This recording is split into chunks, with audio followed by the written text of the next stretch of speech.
Just Great Cuts by Justin Rashad. Y'all know what it is. Like, share, subscribe. We're doing the mid-fade. We got my man John right here, man. Big afro. Let's pick it on out.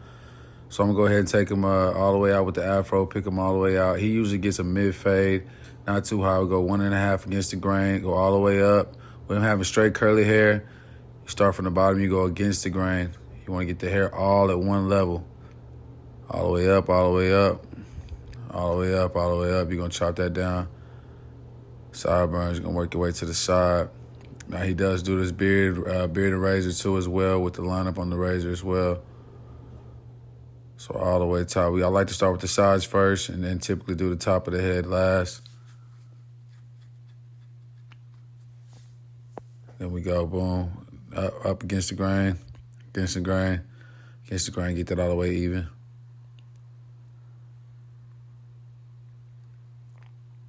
Boom, boom, got them cleaned up. We got them all at one level, 1.5 all the way around. We're going to set our ball line in. Mid-fade, I typically go down right around the leverage. He got kind of a fat neck, so right in between that crevice of his neck, I'll go ahead and set in my line right in between it, and that's where his fade is going to stop, and that's where I'll start fading from the behind his neck. Boom, boom, boom, clean them up, edges right around the corner, clean them up, clean them up, clean them up. It's just all cleanup work, you know what I mean? The more you clean up and you're detailing and cleaning up, the better the cut looks. Right in between that little line right there on the back of his neck. Those are hard. I know you see a lot of people with them goddamn lines on the back of their neck, but you got to get in there. Clean it up, clean it up, clean it up. Blow your customers off. Make sure you're detailing that and keeping them clean throughout the cut. No guard. We're going to set that first line in. I usually do about, on this in particular, depending on the size of the face, on his size of his head, I typically go in for, one finger. I'll do 2 fingers. Just depends. With this in particular, I want to say probably 2 fingers, give or take, and then I went a little bit wider in the back. I start my straight hair fades off with the 1 close all the way. I set in my second line. Boom, boom, boom, and I'll raise up.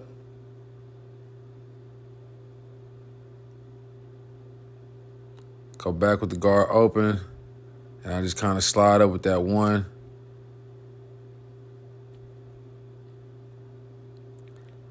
Then I go back down to that bottom line, and I start taking that 1 line out with the half guard. And I fade a little different on everybody, man. It just depends on how I'm feeling. I got a couple different techniques, but this is the one I did today on this cut. Boom, get down there and clean up, just detailing. Open close method with the half guard, all the way around, all the way around. I go all the way up, and then I'm using the corners of the half guard to get in that close 1 area right in between there. Boom, I had to speed up a little bit, but I did do open close with the no guard, just detailing. And experienced barbers know what I'm talking about, but it is a technique that we usually use. With his beard, I usually start beneath the beard on the natural line. Go ahead and touch the beard, bottom of the beard up first. Clean him up, do his mustache, make sure everything's even underneath. And this part of the program, man, I got a little process what I've been doing. Like I say, clean them up, clean them up. It don't take too long. With the beards, you want to make sure majority of the time that you're, kind of getting the most information from your client on what they want from their beard, how they want it, if they want it full, if they want it narrower, if they want it skinnier, if they're trying to go for a different look. How they get, the little details matter with clients. It matters a whole bunch, especially with the mustache. And then you got beard guys that are specifically just have beards. They might be bald-headed guys that only facial hair they got or hair they got is their facial hair. So you have to be careful about that, man. You can piss a lot of people off by not asking questions. If you ask somebody something and they tell you at the beginning of the cut and you forget, for whatever reason, you need to ask them again. It's a smart thing to do. That way you kind of are aware of what they're looking for, and it kind of prevents you and helps you from making a mistake and guessing, which is a terrible thing in this industry. You don't want to guess. You want to make sure you get with the client exactly what they're looking for. So we're going to clean them up. Boom, boom, boom. Now, I don't usually typically take my edges and go on the inside of the face. With these gold edges that I usually use, they're pretty sharp. So somebody complected like John will typically turn red. So I usually go ahead, spray a little bit of oil sheen on them, and then I go right in with the razor. Clean up. Make sure you're cleaning up your clients throughout the cut. It's very important to keep them detailed and cleaned up. in particular things. Let's go. Razor work. Get in there. Get in there. Get in there. Start that arch right there close by the face, corner of the lip, corner of the mustache, and start working your way up. That's how I do my left-hand side. Sometimes I come in on the right-hand side a different way. I'm starting at the bottom most of the time. I'm starting at the bottom, lining them up, making myself all the way, working myself all the way up to the top of the sideburn. And it's just, this guy's a guy that, he comes probably every 3 months. And this is probably the third time I've cut his hair, but he liked the first time, and then he came back the second time. So it's the third time. And again, he's not a regular client. As you can see, his hair, he had a lot of hair. He had an afro. So he typically lets his hair wolf out and grow for whatever reasons. But when he does come see your boy, we're going to get him icy. You feel me?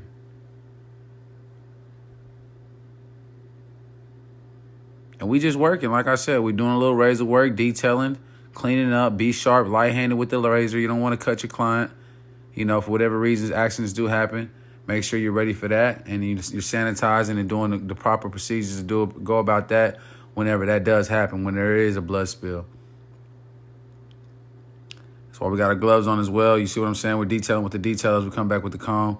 And it's just small things. This cut took probably about, I want to say, anywhere from about 35 to 30 minutes. I typically fade straight hair pretty fast. And that's what we got into, man. The man loved it. And like I said, boom. He liked this cut. Wanted a little oil sheen on the front. Said he was a little chapped, a little ashy on the front of his hairline. I was going to run back there and holler at D, get him some moisturizer. But hit him with the oil sheen one time, brushed him on down, got him out the way. You feel me? Blow him down, get that hair off of him. You got to keep that hair off your client, man. Very important. Let's go. Clean that neck, right up under that neck. Yes, sir. Minor detailing around the ear, and I seen a little spot right there, so I just want to clean it up a little bit. Get in there real quick for the detailing. Like I said, the more detailing you do, the cleaner the cut, the more detailed the cut. Very important. And like I said, that was a quick mid-fade for my man John. You know what I'm saying? We'll see him in 3 months. Wham, bam. Got him smelling good. Hit him with the barber cologne. Wiped him down one more time, and we'll see him in 3 months. Like I said, that's what I'm doing. You already know, JG, Just Great Cuts by Just Rashad. Y'all tap in, like, share, subscribe. We got more content coming. Let's go.